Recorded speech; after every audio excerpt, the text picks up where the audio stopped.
Entrevista Venevisión. Líder en opinión. Por tu canal independiente, Venevisión. ¿Qué tal, amigos? Muy buenos días. Sean todos bienvenidos a Entrevista Venevisión. Ya está aquí en el estudio con nosotros, tal como lo anunciamos, Simón Calzadilla, secretario general del Movimiento Progresista de Venezuela. Gracias por acompañarnos. Buenos días. Muchas gracias a ti, Andrina, y a Venevisión por esta invitación. Importantes temas que conversar. El día de ayer escuchábamos declaraciones de la rectora del Consejo Nacional Electoral, Sandra Oblitas, que estaba afinando todos los detalles en cuanto a la actualización e inscripción de nuevos electores de mira a las parlamentarias. Sin embargo, aún no tenemos un cronograma electoral, no tenemos clara cuál va a ser la fecha fijada por el Consejo Nacional Electoral para llevar a cabo estas elecciones tan importantes para nuestro país. Sin embargo, ya hay posturas como la del presidente de la Asamblea Nacional, Diosdado Cabello, que dice que Estados Unidos de alguna forma tiene pretensiones de fomentar la violencia en el país y calentar la calle previa a estas elecciones. Entonces, los venezolanos nos preguntamos, ¿a quién favorece el caos? ¿A quién favorece este calentamiento de calle que según dice el presidente de la Asamblea Nacional, Diosdado Cabello, promueve Estados Unidos? ¿Y a quién le favorece una situación de incertidumbre en el país? Mira, la más grande preocupación del gobierno nacional hoy no es en sí si puede resolver o no la tremenda y profunda crisis económica que tenemos y que va a empeorar. Es cómo van a salir del proceso electoral de las parlamentarias. Un régimen con rasgo autoritario, si no tiene que hacer elecciones, puede sobrevivir, pero jamás va a sobrevivir si tiene que hacer consulta al pueblo.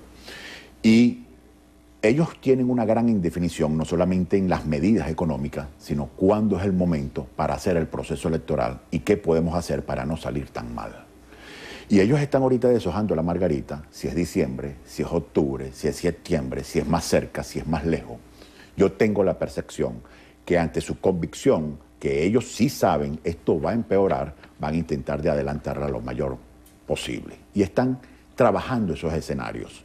El problema para mí en eso no es lo que opina el CNE, porque en definitiva va a ser una decisión del gobierno nacional cuándo van a ser las parlamentarias. Como dirigente opositor y miembro de la Unidad Democrática, la responsabilidad ante ese hecho es que nosotros debemos acelerar el paso para construir la plataforma unitaria de la Mesa de la Unidad de la oposición lo antes posible. Y en eso tenemos que acelerar y profundizar el debate interno de modo que podamos construir por los mecanismos que acordemos esa construcción, esa definición de hombres y mujeres que van a buscar el respaldo mayoritario del pueblo para tener ese mandato, ese voto, la misión de empezar a producir los cambios que Venezuela requiere. Más allá de esos objetivos políticos que de lado y lado existen, cada quien pretende una victoria electoral. Ya el presidente de la República, cuando daba su mensaje anual, decía que de alguna forma estaba convencido del éxito que van a tener en las elecciones el sector oficialista.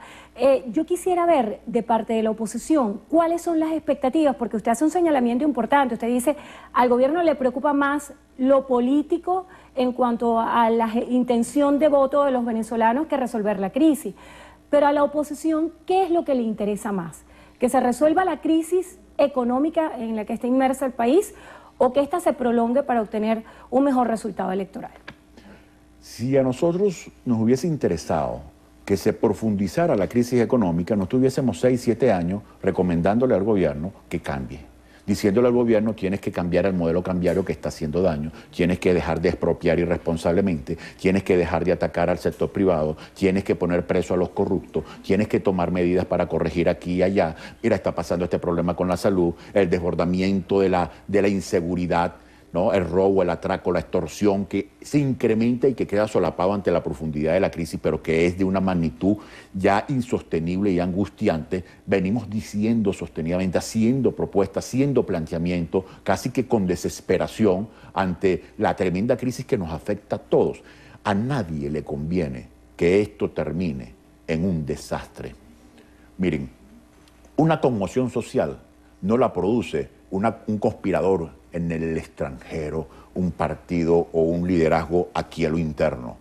Una conmoción social la produce un pueblo con hambre, con desesperación, pasando necesidades, angustias, decepcionados, sin esperanza y que rechaza enormemente al gobierno que tiene. Eso es lo que produce un sacudón, eso es lo que produce una conmoción social que termine grave.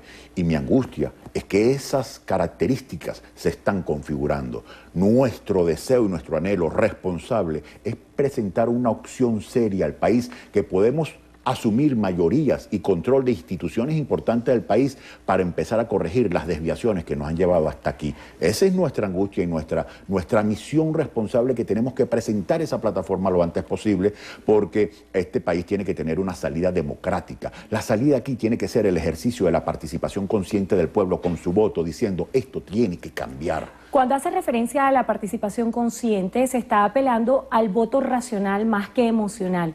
¿Cuáles son los argumentos racionales que pudieran tener hoy los venezolanos para dar ese voto de confianza a la oposición? Hay varias razones para votar. Porque crees en la persona por la que estás votando, o porque rechazas a los que están en ejercicio de gobierno y los quieres castigar porque tienes que cambiar. Ahí hay emocionalidad y hay racionalidad, no los puedes separar. Ahora, lo que sí necesitamos es que todos tengamos conciencia, aprovechando que hace poquito pasó el 4 de febrero, que los que se sintieron contentos por esa asonada el 4 de febrero del 92, la experiencia nos dice que eso fue un error.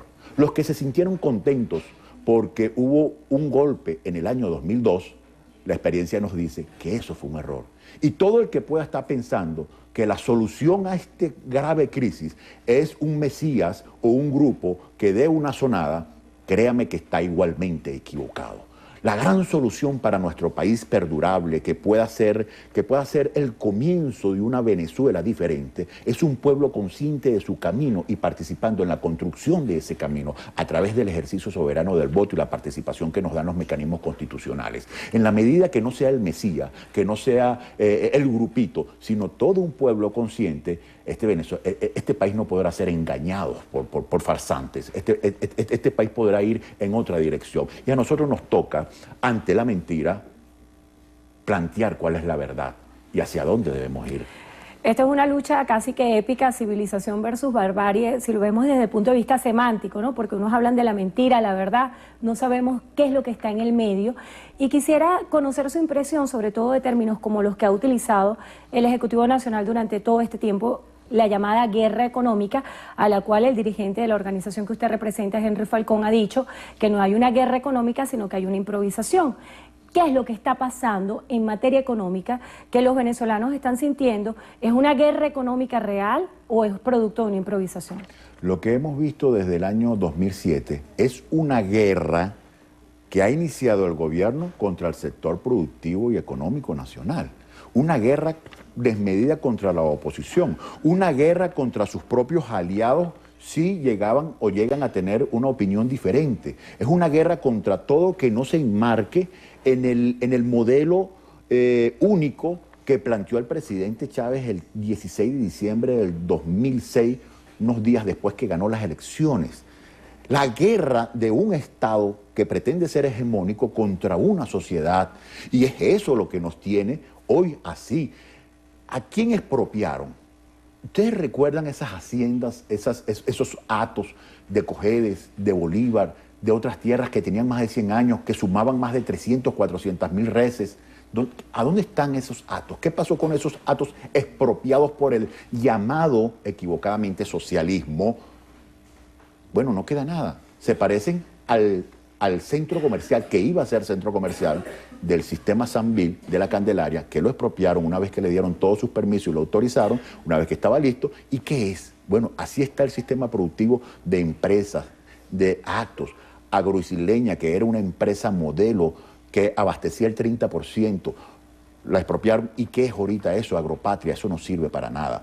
¿Esa guerra quién la hizo? ¿Quién tomó esa iniciativa? ¿Quién destruyó todas esas unidades productivas venezolanas? Fue el gobierno. Si aquí hay una guerra, tiene que ser, es una guerra que ha ejercido el gobierno contra la precaria estructura productiva de nuestra nación. ¿Por qué el concepto de guerra económica del gobierno? Recuerda que cuando Arias Cárdenas intentó poner las cantagüeyas en el Zulia, el recién presidente Nicolás le dijo: esto no es un problema de cactagüeya, es un problema de producir producir. Si él está consciente de eso, ¿por qué después cambia el discurso? Bueno, se dio cuenta que la crisis era de tal magnitud y su confusión, y tiene una gran confusión de cuál es el camino que debe seguir, porque el camino correcto es contradecir el legado de Chávez, que lo único que ha logrado o lo único que está haciendo es intentar evadir su responsabilidad, la responsabilidad del gobierno que heredó, diciendo que el problema no es los que han gobernado durante 16 años con la mayor ventaja económica e institucional del mundo, sino que son los malvados empresarios. Ya eso no se lo cree nadie. Eso de que tú pongas preso a la directiva de una industria farmacéutica ejemplar en su funcionamiento y que es querida por la gente y que porque están haciendo colas, y ahorita acabo de pasar y ver una cola kilométrica para entrar al Bicentenario de Plaza Venezuela y que los meten y en el sótano tienen más de 2.000 sillas para que no se vea la cola. Eso es así. ¿Por qué no están presos entonces la directiva del Bicentenario? Porque esas son acciones solo que tienen por detrás darle credibilidad al embuste de decir que son los empresarios, los comerciantes los responsables de eso. Y eso es altamente irresponsable, porque lo que tenemos que hacer es más bien darle confianza, seguridad y apoyar al sobreviviente aparato productivo venezolano. Bueno, le damos las gracias a Simón Calzadilla, secretario general del Movimiento Progresista de Venezuela, por haber estado con nosotros hoy en Entrevista a Venevisión. Se nos agotó el tiempo. Gracias a ustedes, y hay esperanza. El pueblo puede cambiar las cosas.